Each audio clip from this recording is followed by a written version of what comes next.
RIYADH, the 19th of November 2017. The procedures implemented by the Arab coalition forces to restore legitimacy in Yemen in terms of dealing with its military objectives, namely the sites used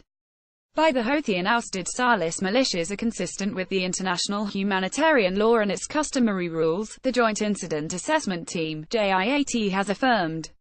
The Saudi press agency quoted the JIAT spokesman and legal advisor Mansour bin Ahmed AlMansour as saying at a press conference at King Salman Air Base here today, that the team has investigated all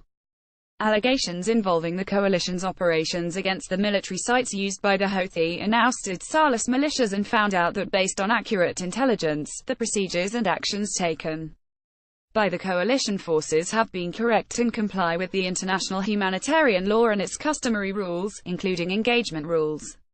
He affirmed that the coalition forces have targeted ballistic missile launching sites used by the coup d'etat perpetrators, stressing that the military operations launched by the coalition forces hit legitimate military targets.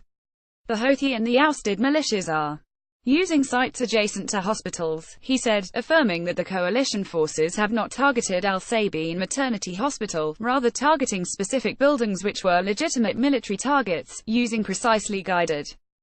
bombs. He added that JIAT, based on intelligence information, found out that the leaders of the armed Houthi militia, accompanied by foreign experts from different nationalities, have seized Al Zaidiyah security building for military purposes, and therefore the building lost its legal protection prescribed in international conventions. Coalition forces targeted the building, using precision-guided bombs, he explained.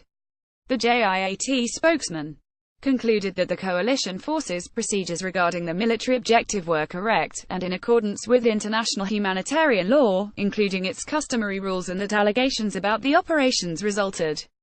in causalities are false. Hatem Mohammed Hassan Bashar